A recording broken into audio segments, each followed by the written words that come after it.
el mensaje que yo quiero compartir tiene que ver con Jesús. ¿Por qué? Porque Él es el Rey, Él es el Señor, Él es el autor de todo. Él es nuestro Padre Celestial, Él es nuestro Dios. Jehová es mi pastor, nada me faltará. Yo soy el pastor, dijo el Señor Jesucristo. Amén. Y en este tiempo hemos venido hablando acerca de no seguir la importancia de nuestro propio camino y abandonar nuestros pensamientos. Porque Dios no va a mezclar su gloria. Recuerden que cuando el árbol de la ciencia del bien y el mal ingresó en el corazón del hombre a través de la desobediencia de Adán lo que le dijo a Dios es: ya no quiero que tú sigas siendo mi Señor. Ahora, la Biblia nos llama a volvernos a Dios. Y hemos estado hablando en estas semanas acerca de lo que es la ley. Y hemos visto que el propósito de la ley es el conocimiento del pecado. Y Dios introdujo la ley para que el pecado abunde, ¿verdad? Eso es lo que está en Romanos 3:20 para los que han tomado sus notas. Dios permitió que la ley ingrese porque todo está conectado con Jesucristo, todo. La ley está conectada con Jesucristo. Su palabra toda nos va a llevar a Jesucristo. Y Dios nos llama, ¿no? Como vimos, deje el impío su camino y el hombre inicuo sus pensamientos y vuélvase a Jehová. Volverse a Dios. ¿Qué significa volverse a Dios? Es cuando uno reconoce cómo está, quién es, uno puede volverse a Dios. Pero vamos a ver cómo es que Dios estableció esto con nuestros antepasados, es decir, con el pueblo de Dios en el Antiguo Testamento.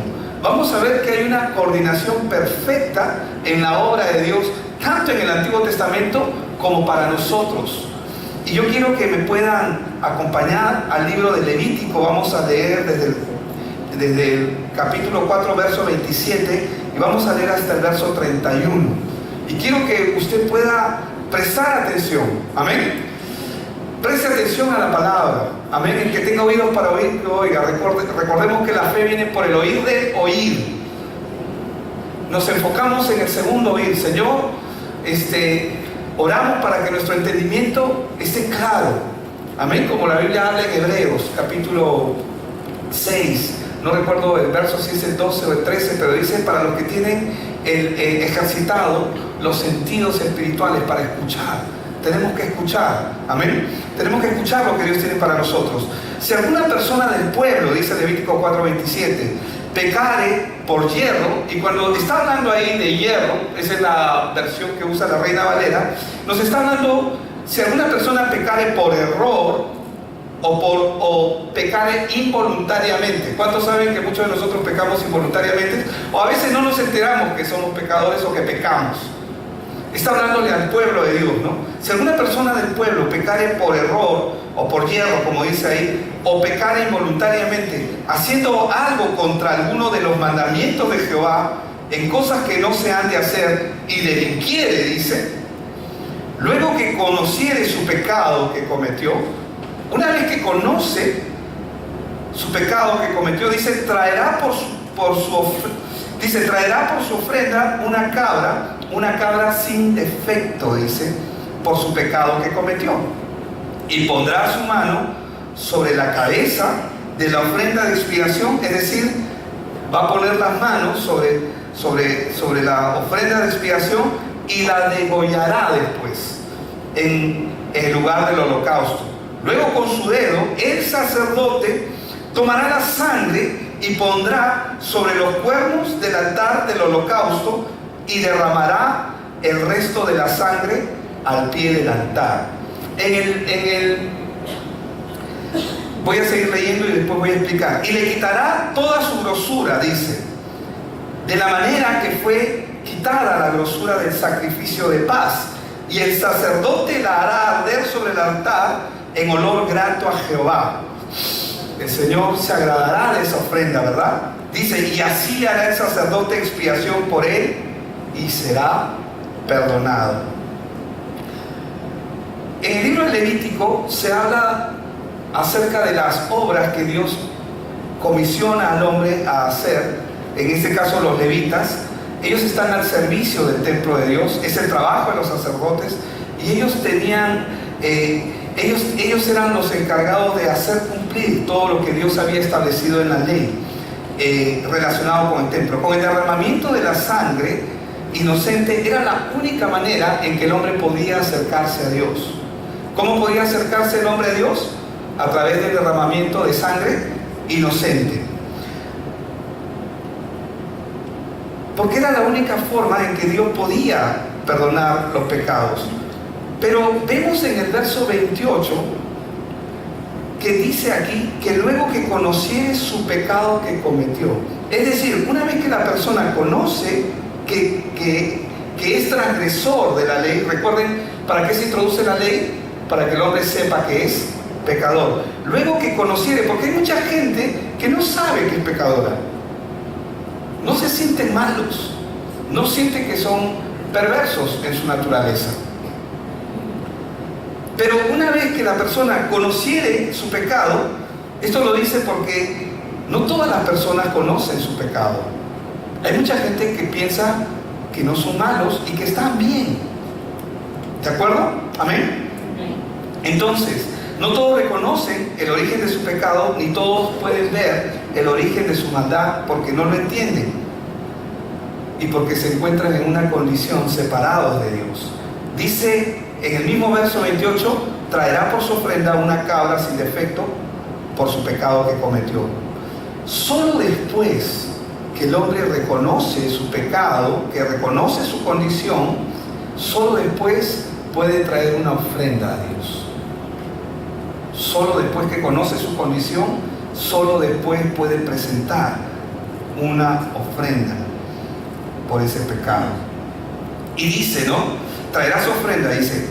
Ahora, y en el verso 29 dice, y pondrá su mano sobre la cabeza de la ofrenda de la expiación. Esto lo hace con la finalidad de pasar el pecado, la culpa. Así lo hacían en el Antiguo Testamento el pueblo de Dios, los judíos. Ellos pasaban el pecado, la maldad que ellos tenían, se la pasaban a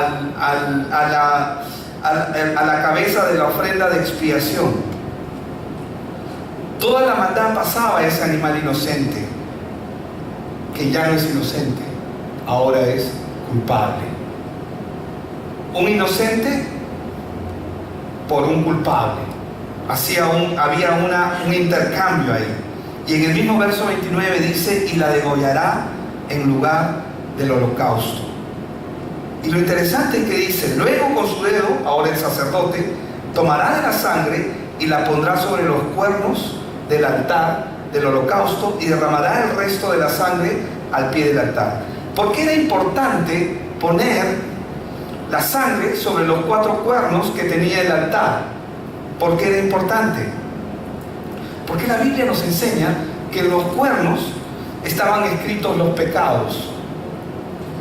En los cuernos que estaban en el altar estaban escritos los pecados, y cuando se hizo el templo de Dios, Dios mandó y ordenó escribir los pecados de la humanidad en los 4 cuernos que estaban en el altar. Qué interesante, ¿verdad? Ahora, vamos a ver eso en la Biblia, en Jeremías 17:1. Es decir, y vamos a ir entrando, Jeremías 17:1 dice, el pecado de Judá escrito está con cincel de hierro y con punta de diamante, esculpido está. ¿En dónde? Hay 2 lugares: en la tabla de su corazón y en los cuernos de sus altares. Porque acá la palabra de Dios nos va a hablar de 2 altares, de 2 templos. Uno creado conforme al plan de Dios para que el hombre pueda visualizar la obra que Dios va a hacer sobre la vida de ellos. Pero el segundo altar es el templo de Dios. ¿Se acuerdan que Jesús dijo, destruyan este templo y en 3 días lo levantaré? Amén. Por eso es que habla, esculpido está en la tabla de su corazón. Él se hizo pecado por nosotros, pero en los cuernos de los altares, porque era necesario que la sangre cubra el pecado que estaba derramado en esos cuernos. Ahora, Los pecados de la gente eran demasiados, porque la población judía en esa época llegó a casi a 2 millones de personas. ¿Se imagina cuánto es eso? Es un montón. Nosotros vamos a tener censo. Ahorita somos 31 millones como 800.000 personas en el Perú, de acuerdo a la estadística actual. Pero este domingo 22 que viene vamos a tener un censo nacional para saber cuántos somos con detalles y cada particularidad que tenemos. Ellos eran 2 millones aproximadamente. ¿Se imaginan cada persona trayendo su ofrenda, su holocausto? Por familias, por personas, trayendo su ofrenda de holocausto al Señor. ¿Cuánto tiempo se tardarían? Si son 2 millones de personas, a un segundo por persona. Divide 2 millones en minutos, en horas. ¿Cuánto tiempo se demorarían? Meses. Y la sangre que era derramada era abundante. Ahora, los pecados de la gente eran demasiados porque era una ofrenda por cada persona, luego una por cada familia, y la cantidad de la sangre que se derramaba era mucha, representando así la abundancia del pecado en el corazón del hombre. Esto tenía que ser visual. El hombre tenía que verlo. El hombre tenía que ver la tragedia en la que él estaba comprometido por su naturaleza. Por eso es que mataron a un cordero inocente, a una ofrenda inocente, un sacrificio, y ver la sangre, el derramamiento de sangre era necesario para que el hombre visualice su condición. Pero Dios simplificó la ofrenda que debía presentársele, porque si no, imagínense, tanto tiempo se pasaría, y simplificó la ofrenda de todo el pueblo. Por ello determinó un solo día para la expiación de todo el pueblo, pero ahora solo con 2 sacrificios. Un sacrificio que se ejecutaría dentro del templo, y otro sacrificio que iba a hacerse fuera del templo para que el pueblo viera, porque era necesario que el pueblo viese. Fue necesario que el Señor Jesús, nuestro Señor, Él padeciese y pasase lo que pasó, lo que muchos conocemos como la Vía Crucis, porque así se nos ha el camino hacia el Calvario, el camino hacia la cruz. Vamos a leer Levítico 16:29 y vamos a ver cómo el Señor comienza a ordenar aquí.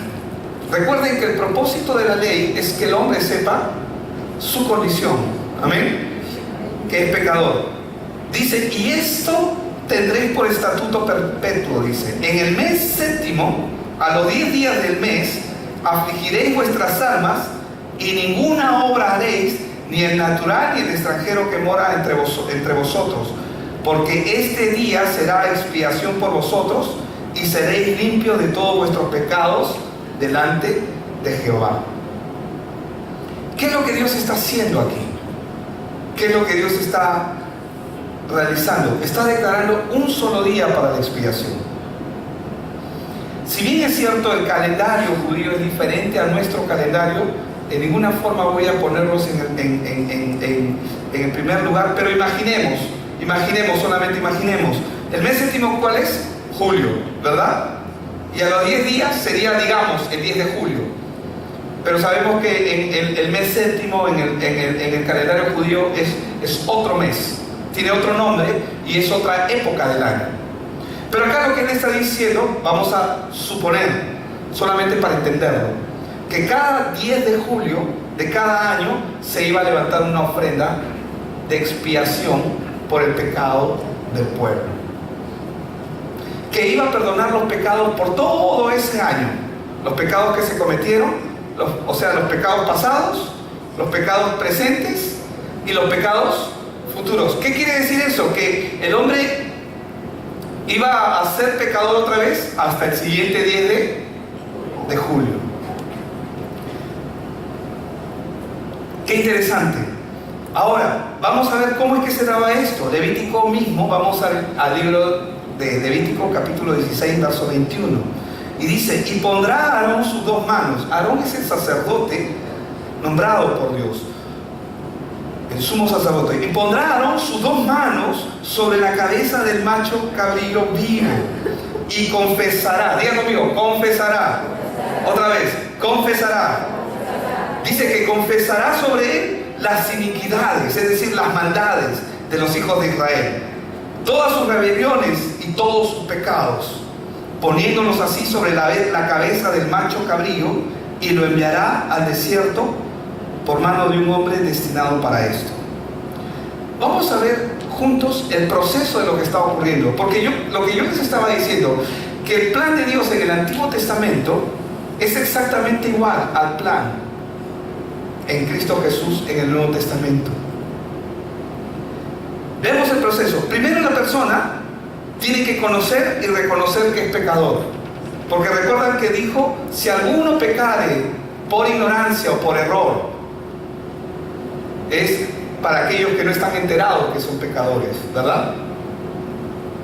Era obligatorio, todos tenían que cumplir la ley, todos, sin excepción, todos tenían que cumplir la ley. Entonces, lo primero que tiene que ocurrir en la persona es que tiene que conocer y reconocer que es pecador, porque si no reconoce que es pecador, entonces no puede hacer uso de la ofrenda que le va a llevar a Dios por su pecado. Una vez que reconoce su condición de pecador, tiene que presentar una ofrenda por su pecado, y esa ofrenda tiene que ser sin defecto. Cuando la Biblia habla de una ofrenda sin defecto, es decir, que la ofrenda, el animal que se buscaba, no tenía que tener ningún tipo de defecto físico, ni mancha, tenía que ser puro. Entonces, hemos visto primero, tiene que conocer y reconocer su condición de que es pecador, ¿verdad? Número 2, una vez que reconoce su condición, entonces está listo para presentar una ofrenda, está apto. Amén. Recuerden que Jesús dijo: yo he venido por pecadores. Los pecadores son los únicos que están aptos para ser salvos. Poderoso, ¿verdad? Porque para gozar de la bendición y del plan de Dios para nuestras vidas, es necesario reconocer nuestra condición de pecado. El que no cree que es pecador no puede. Pero estamos viendo que esto no lo está diciendo a nosotros, sino se lo está diciendo al pueblo. Amén. Estamos hablando de Levítico, al pueblo de Israel. Obviamente también nos lo dice a nosotros. Ahora, una vez que reconoce su condición de pecador, entonces está apto para presentar una ofrenda. Solamente los pecadores están aptos para presentar una ofrenda delante de Dios. Luego, una vez que está apto y ya sabe que tiene que presentar una ofrenda, ¿qué es lo que tiene que hacer? Tiene que confesar su pecado. Amén. Leamos otra vez Levítico 16:21. Dice: y confesará sobre él todas las iniquidades, todas sus rebeliones y todos sus pecados, poniéndolos así sobre la cabeza del macho cabrío. Es decir, lo que el sacerdote tenía que hacer era hablar el pecado que ellos tenían en su vida. Tenían que reconocer. Ahora, en el caso del pueblo, ya no lo hace cada persona, sino ahora lo hace el sumo sacerdote. Él pone las manos sobre el sacrificio en representación del pueblo. Estamos viendo cómo era. Amén. Ahora, lo interesante es que estos sacrificios se llevaban cada año. Cada año hemos puesto una suposición. Estamos diciendo, digamos que sea el 10 de julio de cada año. Pero cada año tenía que hacerse ese sacrificio. Y una vez que se daba el sacrificio, se perdonaban los pecados por un año.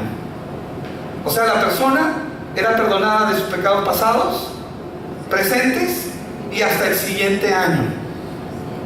¿Qué pasó? ¿Qué quiere decir eso? ¿Que si yo pecaba en ese año y todavía no llegaba el 10 de julio, estaba invicto? Sí, tal cual como suena. Entonces, el sacerdote comienza a confesar lo que está ocurriendo, y esto es simbólico, ¿verdad? Porque él está trasladando los pecados del pueblo al animal. Vamos a ver qué pasó en Mateo capítulo 3 y vamos del verso 4 al 7. Y la Biblia dice que Juan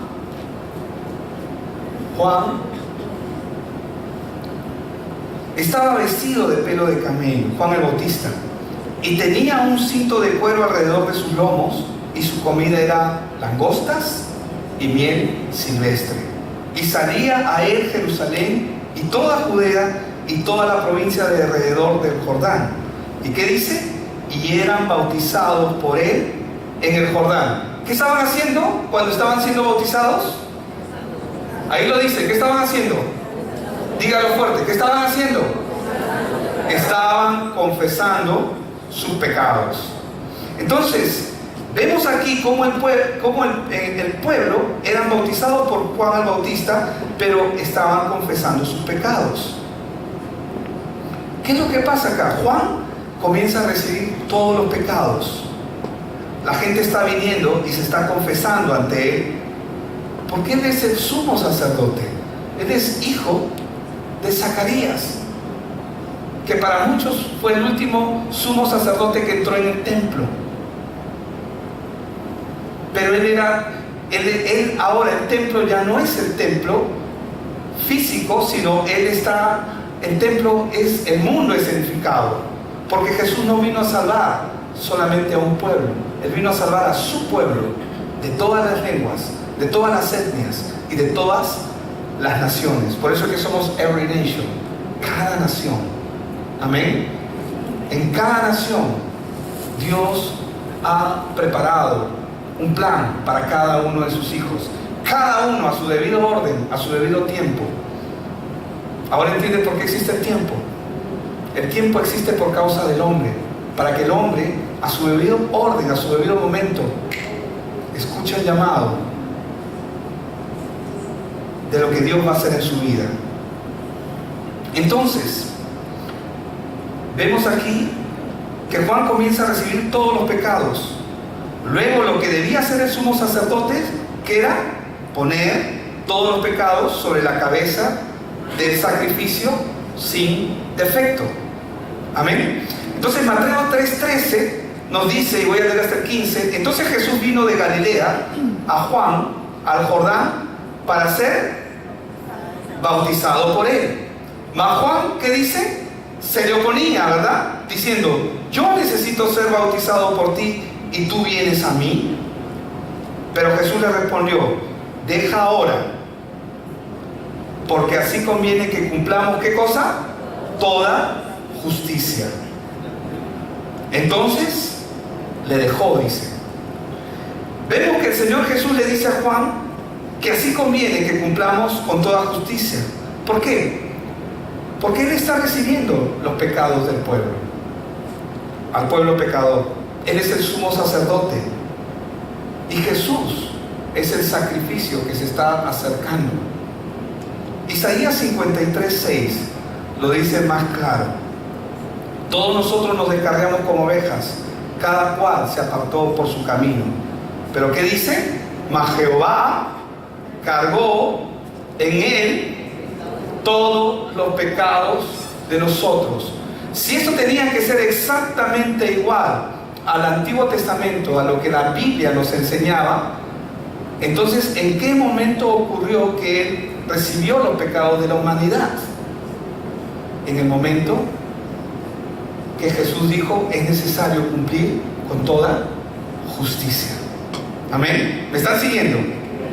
En ese momento en que Juan, en nombre del pueblo de Dios, le está trasladando el pecado de la humanidad sobre la cabeza de Jesús, es el momento en el que está siendo bautizado. Cuando esto ocurrió, se cumplió lo que dice Isaías 53:6. Mas Jehová cargó en él el pecado, ¿de quién?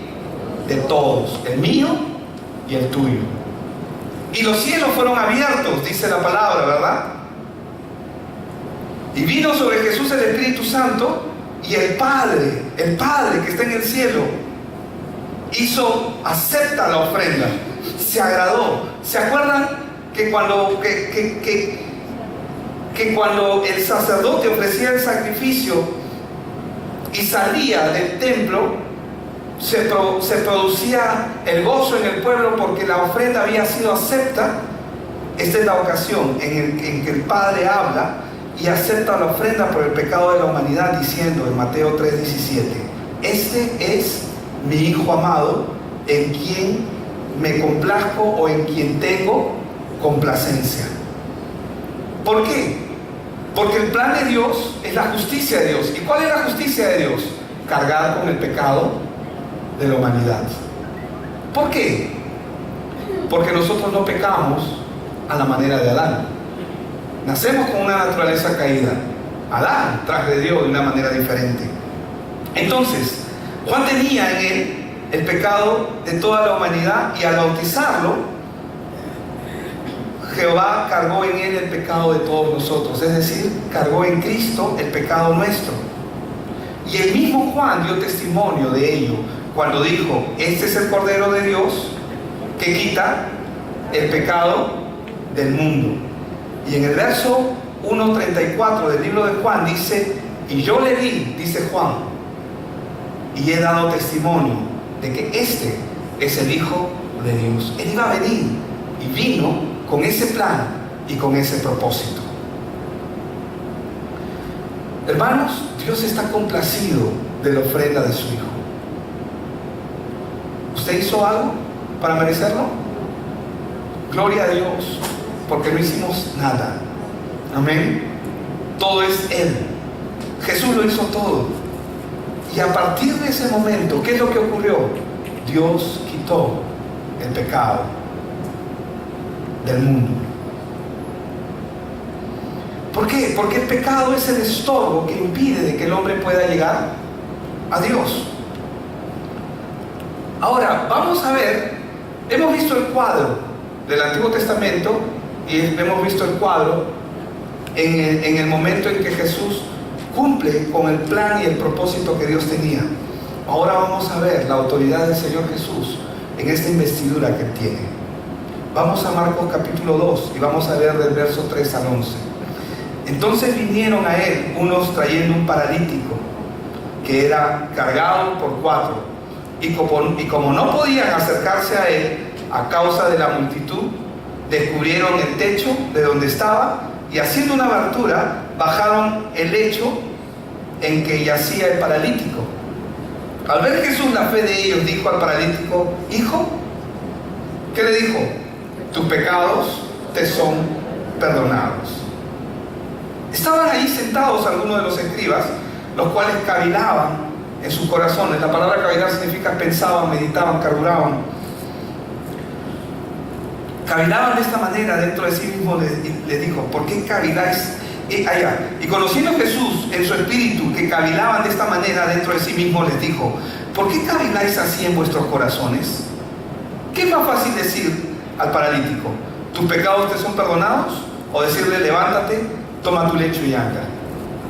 Pues para que sepáis que el Hijo del Hombre tiene autoridad o tiene potestad en la tierra para perdonar pecados, dijo al paralítico: a ti te digo, levántate, toma tu lecho y vete a tu casa. Solo Dios puede perdonar pecados. Amén. Y ellos lo sabían. Ahora, ¿por qué Jesús le dice a este hombre: tus pecados te son perdonados? Porque el Señor Jesús ya está cargando con el pecado de este hombre. Lo tiene en sí. Jesús ya cargaba con el pecado, y no solamente con el pecado de él, con el tuyo y el mío también. Él ya llevaba el pecado de la humanidad. Pero para que Jesús garantice que este hombre iba a ser perdonado de sus pecados, él tenía que derramar su sangre, porque el derramamiento de la sangre de Cristo es la única garantía de que este hombre iba a ser perdonado. ¿Me dejo entender? Así como a este paralítico, Jesús también perdona de sus pecados a todo hombre o a todo aquel, primero, que reconoce su condición, que es pecador. Para venir a Jesús, Jesús vino por pecadores. Amén. Y lo hemos visto en el Antiguo Testamento, que el hombre que pecare por ignorancia o por hierro, Jesús solamente puede perdonar a pecadores. Amén. De los cuales el apóstol Pablo, y yo me copio, y lo digo en verdad, yo soy el primero. Jesús vino por pecadores. Amén. Él vino a limpiarnos de nuestra maldad. Entonces, Jesús perdona los pecados a todo aquel, primero, que reconoce su condición, que es pecador.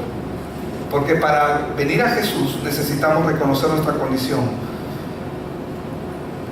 Jesús perdona a todo aquel que una vez que reconoce su condición, necesita presentar una ofrenda a Dios por su pecado. ¿Puedes ofrecerle algo tú a Dios? No. No hay nada que nosotros podamos ofrecerle a Dios. Un sacrificio sin defecto. Por eso es que Dios mismo se hizo hombre, vino, habitó entre nosotros y se ofreció a sí mismo como el sacrificio perfecto para limpiar nuestro pecado.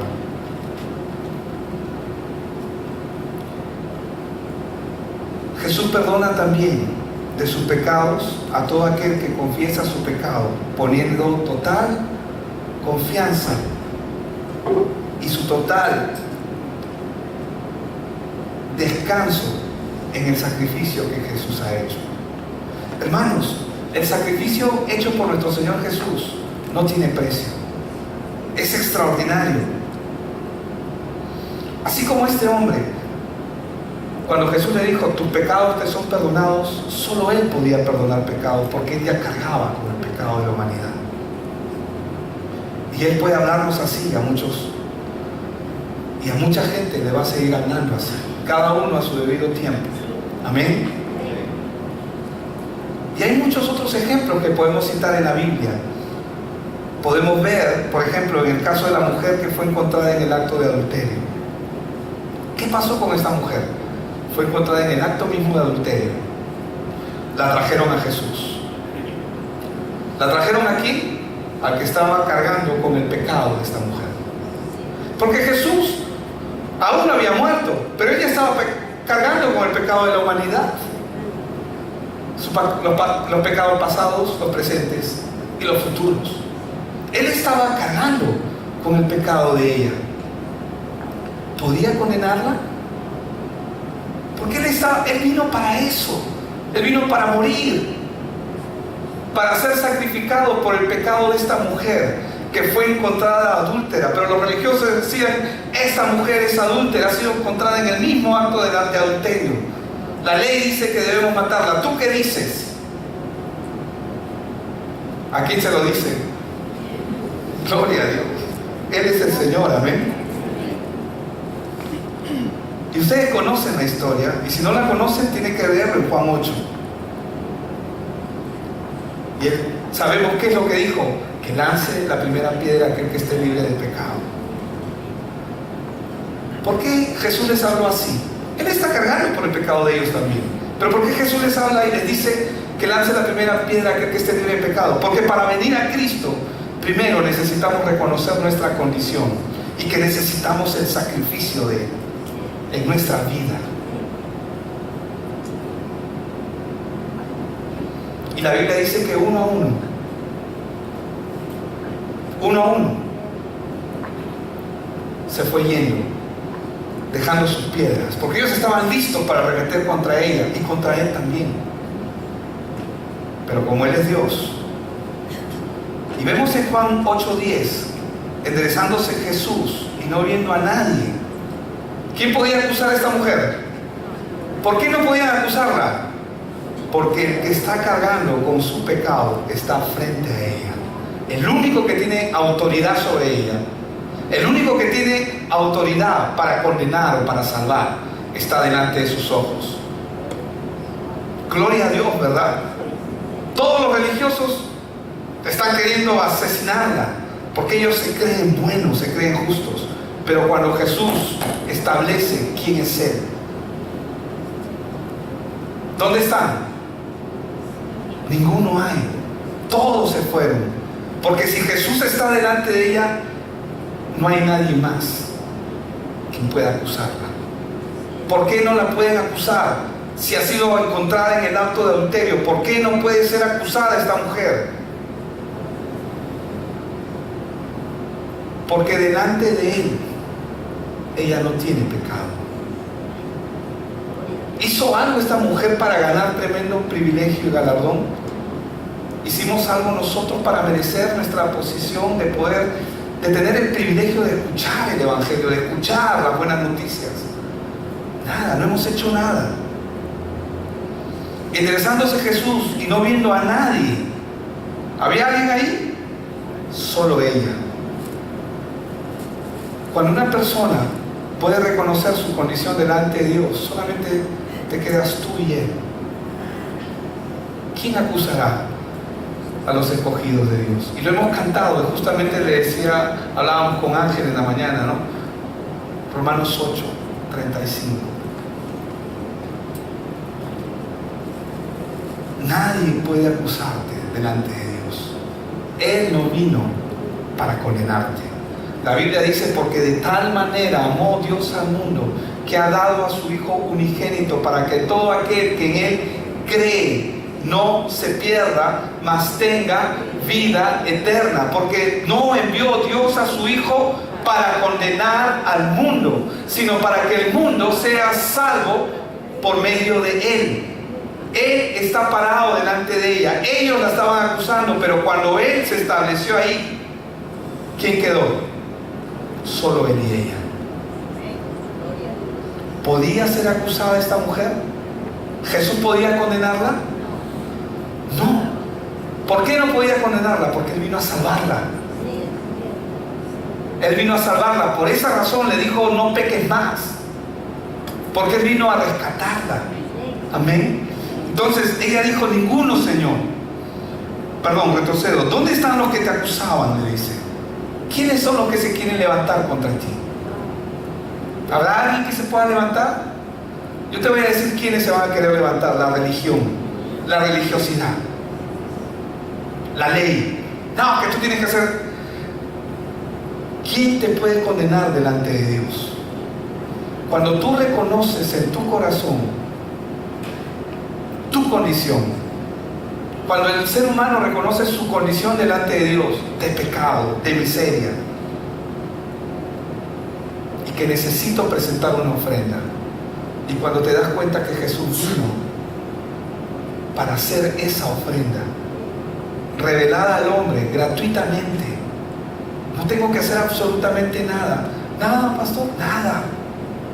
¿Qué hizo este hombre que estaba al lado de Jesús en la cruz? Le dijo al otro ladrón, tú y yo, con justa razón, estamos en este lugar. Tú sabes que eres criminal, que has hecho lo malo. Posiblemente habían hecho cosas juntos. No lo sé, estoy parafraseando. Pero este hombre no hizo nada. Yo te aseguro que estos hombres que estaban, conocían a Jesús. Porque cuando Jesús andaba con 5,000, 6,000 personas, si estos hombres eran ladrones, probablemente ¿qué era lo que hacían? Estaban ahí siguiendo a Jesús. Sí, estoy escuchando, pero están sustrayendo carteras, están robando. Y este hombre conocía perfectamente. ¿Y qué le dijo? Tú y yo estamos aquí por justa razón. Estoy parafraseando, porque no lo dice así exactamente. Pero este hombre no hizo nada. Y luego expresó su mirada hacia el Señor. Pero no una mirada como lo hizo el otro que le dijo, si eres hijo de Dios, sálvate a ti mismo. O sea, dudaba de su condición. Dudaba. No voy a entrar más en ese punto, porque no quiero pronunciar palabras que no son adecuadas. Pero este hombre agarró y le dijo, Señor, cuando estés en tu reino, ten misericordia de mí cuando estés ahí. Estoy parafraseando, no le dijo así, pero le dijo, acuérdate de mí. Porque él sabía dónde iba. Él sabía cuál era su final. Él sabía cuál era su final. Él sabía que merecía el infierno. Pero ¿hizo algo? Nada. Lo único que hizo fue reconocer su condición. Y el Señor, hoy estarás conmigo en el paraíso. Este hombre es el hombre, yo creo que es el más feliz, uno de los más felices en el reino. Amén. Bueno, aún están en el paraíso. Pero está feliz, ¿por qué? Porque él no hizo nada. Tuvo que reconocer su condición de pecado. La ofrenda está frente a mí. La ofrenda está a punto de sacrificarse. Pero él ya está cargando con mi pecado. Estoy poniéndome en la posición del ladrón. Él ya está cargando con mi pecado. ¿Y qué halló este hombre? Misericordia. ¿Hizo algo? Solo tuvo que reconocer quién es Cristo Jesús. Por eso es que lo reconoció como Señor, porque le dijo, acuérdate de mí cuando estés en tu reino. Entonces, vemos que Jesús no podía condenar a nadie, porque Él vino para llevar los pecados. Y la Biblia lo dice expresamente en Juan 3, creo que es el verso 18 o 19. Y esa es la condenación que vino al mundo, que los hombres amaron más las tinieblas que la luz. Pero en el verso que está anterior a ese, que está creo que es el 18 o el 19 de Juan 3, dice que esa es la condenación. Habla de la condenación, pero dice que puedes ponerlo Juan 3, 19, no, uno antes, el 18. Uno antes, por favor. Ahí. El que en Él cree. ¿Qué dice ahí? El que en Él cree no es condenado, pero el que no cree ya ha sido condenado.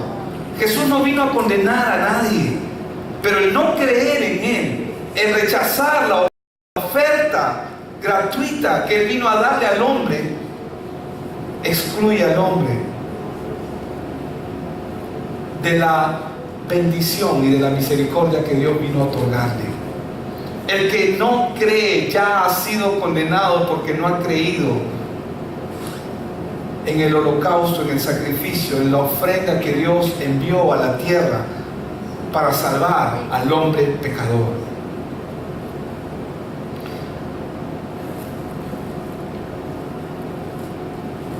En Juan 19:30, cuando Jesús hubo tomado el vinagre, dijo, consumado es.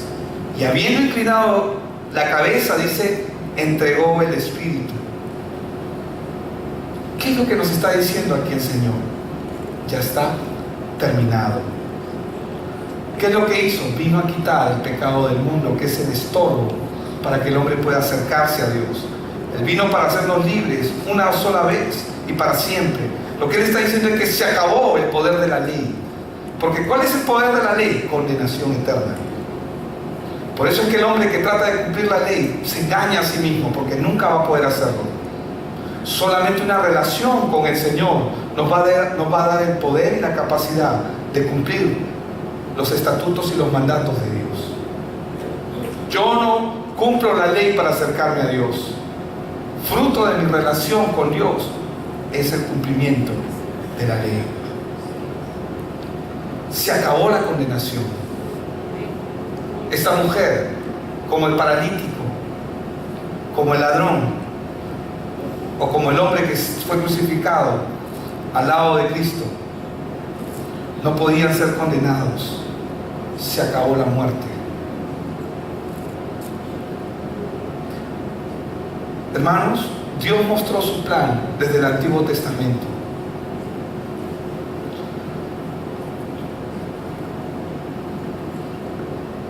En el Antiguo Testamento, la ley, escuche bien, la ley y los sacrificios que ellos hacían no podían hacer perfectos a los que se acercaban a ellas.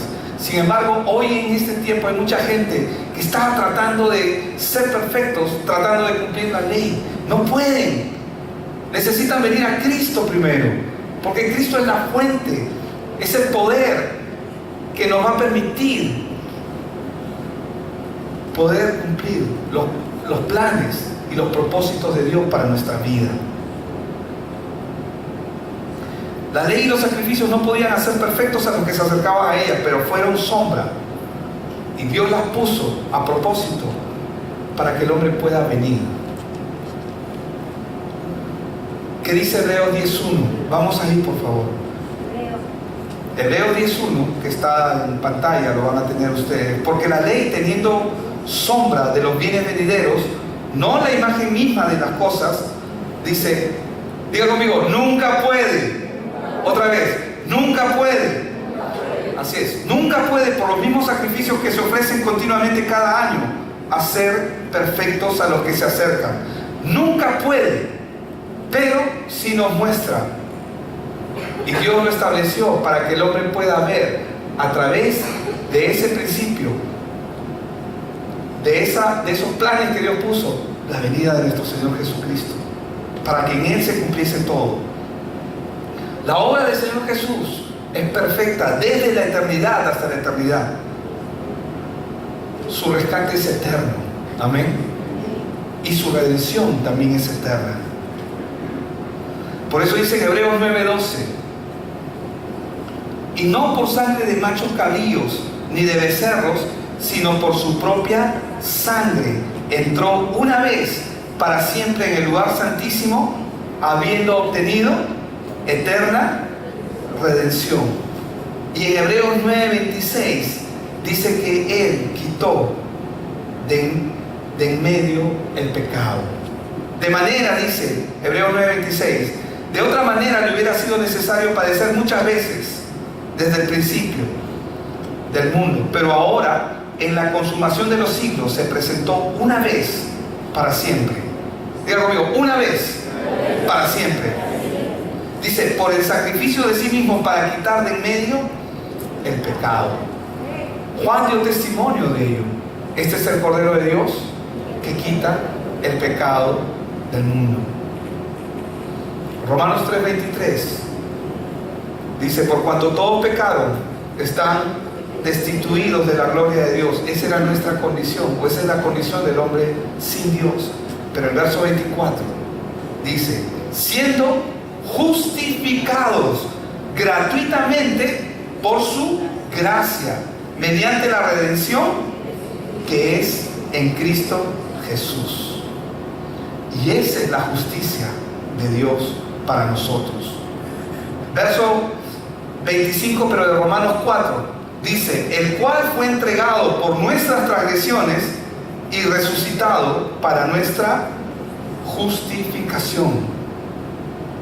Jesús muere por nuestros pecados, pero resucita para darnos la justicia de Dios en Él. Amén.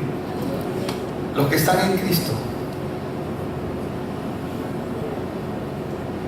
y escuche bien lo que voy a decir, los que ahora están en Cristo ya no tienen pecado. No, yo no estoy hablando de la naturaleza y la condición con la que el hombre nace separado de Dios. Y vamos a seguir pecando o fallando. Pero los que ahora están en Cristo ya no tienen pecado, sino que ahora la justicia de Dios mora en sus corazones. Son limpios. Cuando el ángel de la muerte vino a hacer justicia, cuando vino a matar a todos los primogénitos en Egipto, no importa si dentro de la casa del judío o del pueblo hebreo, no importa si dentro de la casa esa pareja de repente se había peleado, es que a mí no me gusta que prepares así, tenías que haberlo hecho así, así, y comienzan a discutir. El ángel, cuando pasó por cada una de las casas, ¿qué fue lo que vio? La sangre. Y la sangre de Cristo fue suficiente para no entrar a ese lugar, no importando la condición en la que estaban los de adentro. Porque la justicia de Dios, hermanos, se revela a nosotros desde los tiempos antiguos para mostrarnos quién es Jesús. La justicia de Dios no tiene nada que ver con nuestras obras. No tiene nada que ver con lo que tú puedas hacer o no puedas hacer. Porque no es acerca de ti. Porque si fuera por nosotros, entonces no hubiera sido necesaria o necesario la venida de Cristo. Pero Cristo, ¿por qué viene? Justamente porque tanto tú como yo somos proclives a fallar. Amén. No se trata, no es acerca de ti, es acerca de Él. Por eso es que su obra es preciosa. Por eso es que su obra es poderosa. ¿Por qué?